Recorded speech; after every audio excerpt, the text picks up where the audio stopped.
Like when you focus on the past, that's your ego. I did this. We were able to,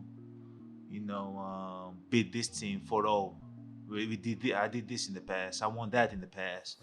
And when I focus in the future, is my pride. Like, yeah, next game five, I do this and this and this. I'm going dominant. That's your pride talking. Like it doesn't happen. Like you're right here, and I kind of like try to focus in the in the moment, in the present, and that's humility. That's being humble. That's not setting no expectation. That's going out there, enjoying the game, competing at a high level. Words of a 5-time All-NBA player, 5-time All-Star, 4-time All-Defensive, 2-time Most Improved, Defensive Player of the Year, Finals MVP, and finally an NBA champion, Giannis Ugo Antetekoumpo.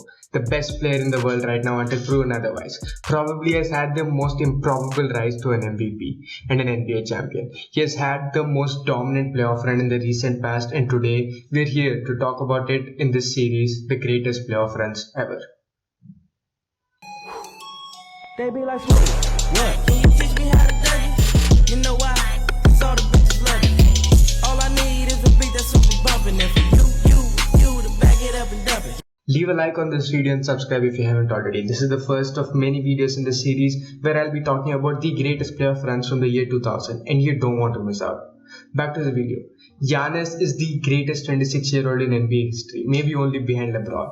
This was hands down one of the greatest playoff runs ever from one of the greatest players we'll ever see with our own eyes.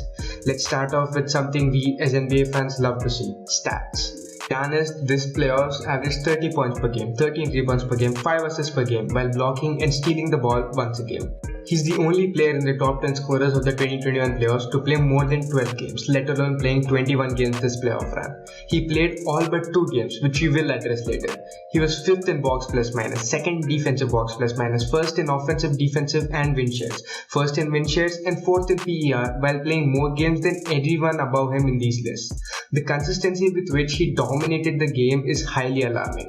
He averaged 3 offensive rebounds per game, while shooting a monstrous 80% at the rim, which is ridiculous for a player who takes 45% shots from 0 to 3 feet. Giannis has evolved into this player who knows every aspect of his game and knows what he's good at and what he isn't. His confidence went up a notch as the playoffs progressed, and as he stopped fearing the wall defense and attacked rim relentlessly, no one could stop him. He went to the free throw line almost 10 times a game, which just shows how relentlessly he was attacking the paint this entire playoffs. And another massive evolution he had this playoffs was his playmaking. He averaged fewer assists than he did in the regular season, but just look at some of the passes he makes.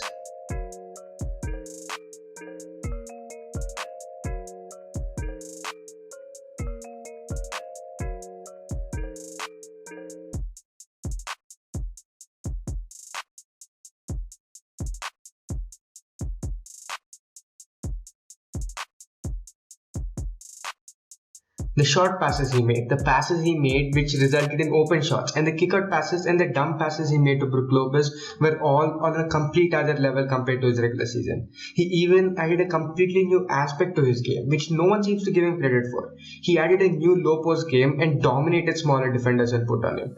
Added a very respectable turnaround jumper, which he saw so many times in the final game of this playoffs, which is scary and shows so much more room for improvement in his game. Giannis had a 12 rebound double-double in all games but 3 this entire playoff run. He had 13 30-point games in this playoffs, which is the 9th most in one playoff run ever. He had 4 40-point games, which is the 12th in one run ever, and is one of the only players to have a 50-point playoff game, a 50-point finals playoff game. Pretty impressive for a guy who just runs and dunks and has no skill, eh? Yes, James Harden, I'm talking to you. Let's talk about some of the narratives which surrounded Giannis before and during the 2021 playoffs. Giannis is the Robin. Giannis has no skill. Giannis can't hit free throws. Chris Middleton is the finals MVP. Chris Middleton is the most valuable player on the Bucks. Giannis can't score over the wall. Giannis can't carry a team. Giannis can't win a championship without a jumper, and he can't be the best championship on the team. Firstly, I agree that he's a Robin, but guess what? To the Teen Titans, not Batman. Yes, Kendrick Perkins, fuck you. Moving to the no skill narrative. Right now in the NBA, there are 34 players who are 6'11", not taller or shorter than 6'11", just 6'11", which is Giannis' height. None of them are nearly as good as Giannis, and none of them have had to go 40 pounds since they come into the league. If it really is as easy as being that tall and athletic, why aren't more players as good as Giannis? Well, Giannis isn't a great free throw shooter, but when it mattered the most in the NBA Finals in Game 6, he went 17 of 19 from the line. Well, the Chris Middleton for Finals MVP and Middleton being the most valuable player on the Bucks don't even need to be acknowledged, and no disrespect to Middleton.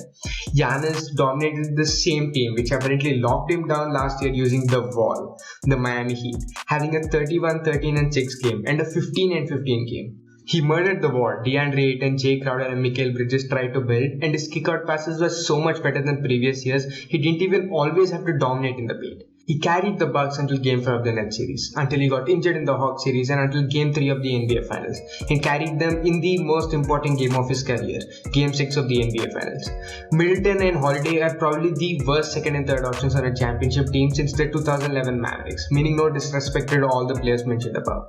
Both of them were so inconsistent all playoffs long, they really didn't know what they were going to get from each of these players in these playoffs.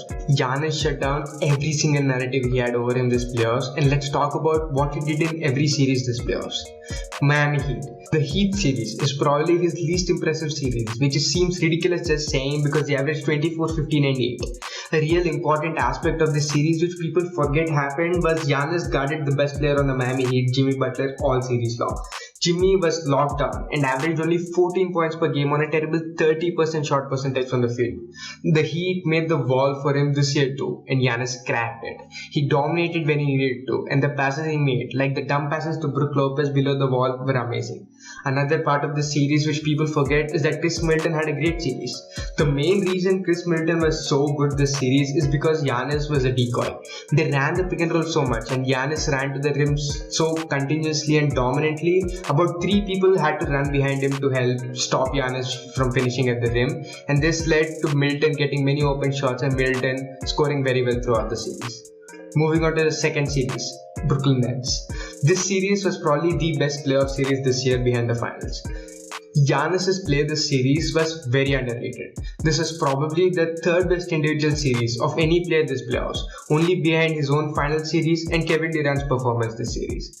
The talk of the series was Kevin Durant, and rightfully so, but Giannis almost matched Durant's production. No one on the Bucks really showed up until Game 5, except for that one Middleton game, and Giannis was the only consistent performer and carried them offensively and defensively. He was criticized for not guarding KD, but with what he did on offense, you really can't blame him for anything he did on defense. Let's just look at Giannis' box score from Game 3 in this series. 33 and 14 in Game 3, 34 and 12 in Game 4, 34 and 12 in Game 5 again, and 32 and 11 in Game 6, and one of the most underrated closeout games in NBA history, dropping 40, 13 and 15. He was by far the best defender in the league and the second best offensive player this series. All he needed was help from his second star and a little production from his third star to beat the Nets. The Nets really had nothing to guard him, and he did not disappoint dominating over them. He did take a lot of threes this run, which he shouldn't have, but he was so flawless the rest of the games, this can be excused. He really developed his mid-range shot and turnaround game as the series progressed, and this shot-making discovery helped him to drive to the rim with more and more energy without being absolutely drained up from running to the rim every single time. He had a historic Game 7 where he went mano for mano with the greatest scorer on the planet while being the best defender in the game. This was an overtime thriller which he carried the Bucks in. Middleton shot an abysmal 35% from the field and Holiday shot a terrible 22% from the field. Giannis was the reason they beat the Brooklyn Nets. Beat Kevin Durant. I still believe that the Bucks would have lost the series if not for Kyrie's injury or even Harden's injury. But that doesn't take away anything from the historic series Giannis had this series. Now comes the series which may make it seem like the Bucks didn't need Giannis. Giannis after Game 4 against the Hawks got injured and didn't return back the series. The series was tied 2-2 and the series was going to a pivotal Game 5 when Giannis went out. The Bucks closed out the series without Giannis under exceptional performances from Middleton, Holiday and Lopez. This was probably the defining moment of this team this playoffs as they played so well without their best player. But saying that better without him is ridiculous. I'd say these two games were more Budenholzer's coaching than anything. Lopez getting post touches, Middleton getting better isolation plays and Holiday finally hitting his shot for once was the reason why they won this series. And for Bud to switch schemes very quickly without his best player was very impressive. But the only reason they were even in the conference finals was Giannis Antetokounmpo. The only reason they had home court advantage in Game 5, which played a massive part in that victory, was Giannis Antetokounmpo. And the only reason they won 2 games this series was Giannis Antetokounmpo. Giannis had been carrying them pretty much the entire playoffs. Milton and Holiday were both playing just as good as they did in the regular season, if not worse.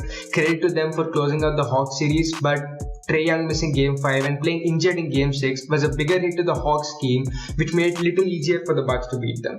Now let's talk about the first 3 games in which Giannis did play. Giannis averaged 31, 11 and 6 on 60% shooting, and the only reason these stats aren't better is because he blew the Hawks out of the water in Game 2. The Hawks built probably the best wall Giannis had faced until now in the playoffs in John Collins and Clint Capella, who were 2 big and undoubtedly fast bodies. But it didn't matter whatsoever. He actually hit his free throws in these 3 games. His defense was exceptional on the pick and roll, which is basically what majority of Atlanta's offense came from, and he shut it down. Giannis was the best player offensively and defensively this series as usual until he got injured. And him coming back from that injury after how seriously it looked for Game 1 of the finals makes his all-time finals so much more impressive than it already is on face value. Finally, the NBA Finals. This was one of the greatest NBA Finals performances in NBA history, hands down. The closeout game he had was probably the best two-way game in NBA history. That closeout game was probably the best closeout game in NBA history, only behind Jordan's game in Utah. The 50, 14 and 5 game he had was probably one of the best carry jobs we've ever seen. Going 17 of 19 from the free throw line in the most important game of his career just showed how well he can handle the pressure. The 5 blocks and his defensive effort just make it seem like he never hyperextended his knee just about 2 weeks before this game. He averaged 35.2 points per game in the finals, which is the 10th most all-time in a playoff series. He had back-to-back 40-point games in Game 2 and 3, which was one of the greatest 2-game stretches in NBA history. He had one of the greatest blocks of all time on DeAndre Ayton, which was just a flex of his inhuman physical abilities and his ridiculous defensive awareness. He had one of the greatest lobs in NBA history, screaming for the ball since the second he crossed half court and dunked it while falling backwards and being pushed in the nuts by Chris Paul. He also had the block, which is basically LeBron's block in 2016 situation, just a lesser important situation. He absolutely dominated DeAndre Ayton on offense, putting him in foul trouble and going to the lines 14 times a game this series. He averaged 5 assists per game in the series, where except for like 2 games, none of his teammates could really hit a shot to save their lives. He won 4 straight games against the team which had the best coach of the season, one of the best shooting guards in the league, one of the best point guards and floor generals of all time, and the best defensive center in the playoffs until then. The willpower and the job he did carrying the team this playoffs needs to be acknowledged. He played at center for a lot of the series and guarded every one of Chris Paul's 22 pick and rolls per game as well as they could be guarded. Switched on to Chris Paul and Booker a lot of the series at the perimeter and locked them down more often than not. Even in the games in which he wasn't legendary, he was always the most impactful player on the court. Game 4, for example, was an average Giannis game where he put up 26 and 14, but he affected the game by passing the ball beautifully, using himself as a decoy to collapse the defense and putting up 8 assists in the game. Ran back on every single possession and of course had the career-defining block on DeAndre Ayton. The only game he struggled was Game 1, where he just came back from a hyperextended knee. Excluding that game, Giannis averaged 18.2 points per game, 12.4 rebounds per game and 5 assists per game on a ridiculous 62.5% shooting from the field. He reached the point at the peak of the series where if he put his head down and just ran into the paint, there was literally nothing anyone in the world could have done to stop him. This was the level at which Giannis Antetokounmpo played this playoffs, an all-time level, one of the greatest ever. Giannis Antetokounmpo is one of the greatest players any of you will ever see, and was only 26 years old when he did all this.